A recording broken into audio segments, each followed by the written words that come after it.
What's up, guys? Chris Belmont back at it again with another video. It's your boy. No, I told myself I'm not gonna say it's your boy. I hate saying that. Anyway, my bad, y'all. It's Chris Belmont back at it again with another artist tips video for you guys, for my people, for my community, for the artists that are striving to be better, be good, wanting to be superstars, wanting to be good recording artists that create clean vocals, clean production, and just people just digging your music, loving your music, want to go purchase your music, things like that. We out here. We want to be out here. So I know you guys log into these artist tips and y'all want to get better, you know? Y'all about artist development, and I like that. You know, you don't want to just hop into something and just feel like I'm the best at it if I'm just doing it. Nah, you got to study the craft, study your craft. So in this video, we're going to be covering getting the right vocal take every time, all right? Don't forget, before we get into this video, you guys hit that link below, hit the notification bell, like, subscribe, all the good stuff, all the YouTube stuff. And just let me know in the comment section below if you liked this video, if you felt like it was helpful for you. And tell me your stories of a song you recorded if you utilize any of the tips I'm about to give you today. Let's get right into it. This is a part of a series called Maximizing Your Time in the Studio. And I actually wrote an article about this many years ago. And I pulled out of the archives this article that I had written. And I felt like it's still appropriate in 2021. We're going to be covering several videos of content regarding maximizing your time, being more efficient with your time, and actually just really just becoming better at recording, you know, at the end of the day. Reading your lyrics. I get this all the time. Artists come and they rent time from my studio and they always say, man, you know, like, I got my lyrics on my phone right here, man, and it's just like, you know, I'm just reading and I'm just like, yo, man, blah, blah, blah, blah, blah, blah, blah. And I'm just wondering, like, you know what? Every single time I tell that artist to put their phone down and memorize their lyric, their performance goes up like 10 notches. I kid you not. It just feels better when you can not focus on reading and your brain can focus just on performing the song.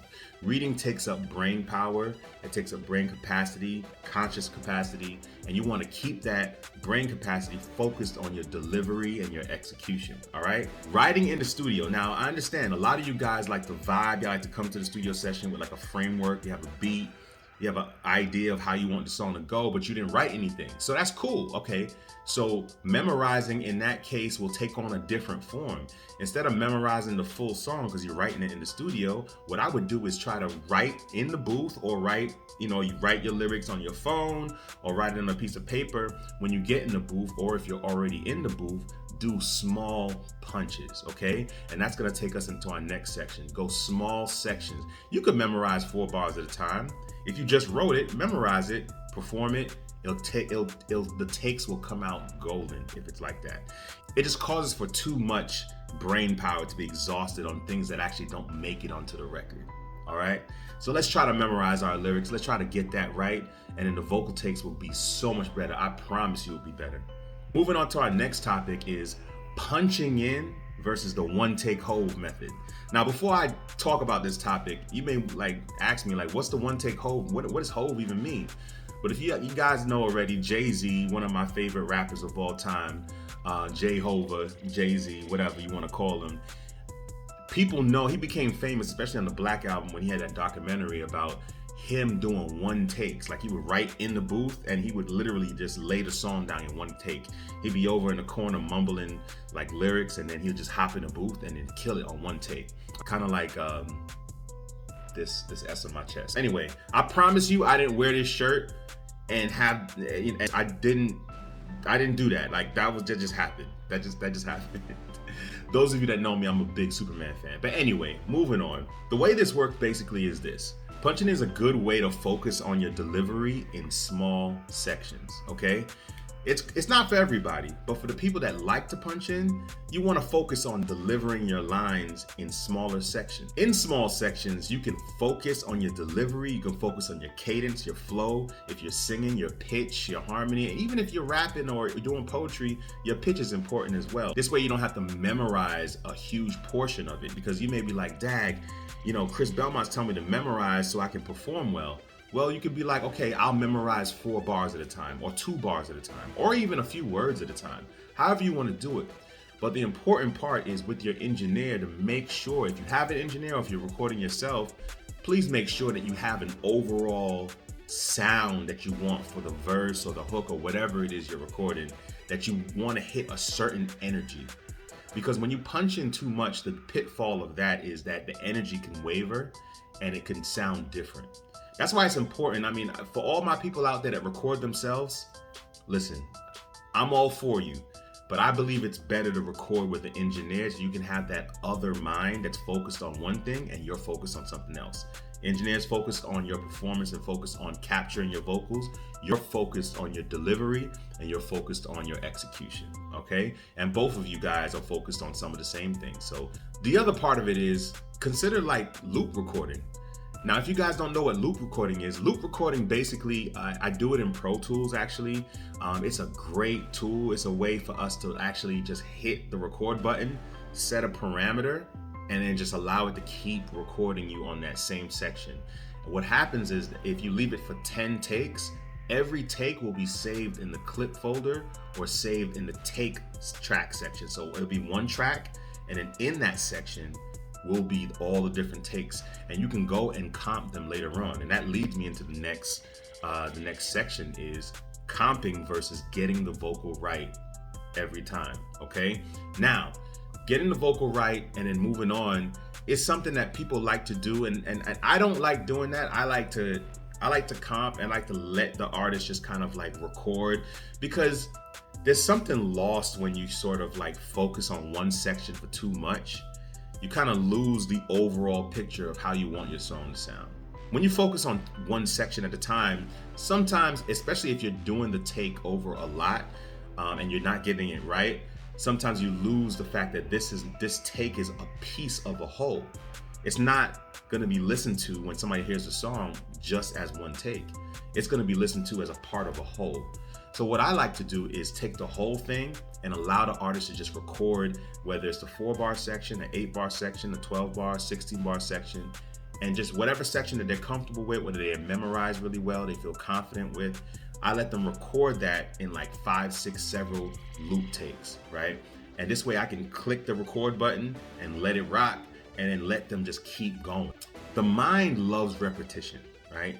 And when you repeat the right thing, you get it better every time because you just learn from every time you do it. And when you loop record, all of those takes of you doing it better, better, better, and better, they're all saved. But sometimes, you know, as we know, we're human. Sometimes you do something better, but then you do something else in that part worse. Well, you can go back to a previous take, save what was good, make that in the main track, and then take something else that was good from a different take and put that in the next track. So loop record is a really good tool, all right? So when you're comping, it's like finding the best take and, you know, putting it together like a puzzle. It could be kind of fun actually, because, you know, as you're going through all these takes, you sometimes forget that you did a part really good and you liked it so much. And you may have a feeling like, oh man, I'm not nailing this take. And then you go back and listen to your previous takes and you're like, yo, I got it right the first time. And I could put it together like a puzzle and kind of craft this kind of like performance and making it sound like how you want it to sound. Getting it right the first time works really well when you're comping, but you're comping while you're in the booth recording. So the engineer is comping while you're in the booth recording. I don't always like doing this because sometimes that puts too much pressure again on just focusing on one section and you're missing the fact that this is a part of a whole, like I said before. But some people like to get it right first and then move on, and that's completely all right. But that's also another good way of comping in the booth, because this way you can get it right. Sometimes when you comp afterwards, you have to wait a long time and then you realize, oh man, you know what? Out of all these takes, I still didn't get that little section right. Let me go back and get it right. Sometimes, you know, when you come out the booth, like mentally, you're kind of like done with it. You know what I'm saying? But if you want to comp in the booth, you don't have to worry about that because you'll be in there while you're going through takes. It's just all about what you're looking to do and what you want to do. Sometimes you get tired, you're an artist that's got like ADD, you know, which most artists do. Most artists, like, you're creative people. You like to just move on. You like to keep the vibe going. You don't want nothing interrupting your vibe and your creative energy. So you just want to move on, right? So the one way of doing that is comping in the booth. The other way is if you want to just get everything out and lay everything down, you can lay it down in several takes under loop record, come out, then comp their vocals with the engineer afterwards and then craft it together like a puzzle. So basically right there, we just covered all the different ways to get the right take and get it sounding right. This allows you to maximize your time in the studio and minimize frustration. Sometimes in a session, it can get a little frustrating, especially if you wrote something, had a vision for the way you wanted it to sound, and it didn't end up sounding like that.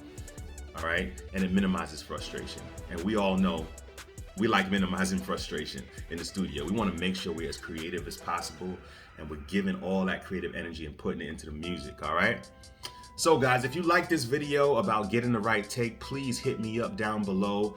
Don't forget to like and subscribe, hit that notification bell down below. It helps the YouTube algorithm as I'm putting out these videos for you guys. Shout out to my Ja Rockin' fam, shout out to Chris Belmont Production. Don't forget to go check out my beats over at chrisbelmont-production.com. And I'm signing out, man. I appreciate y'all, love y'all, and we'll see you on the next video. All right, peace.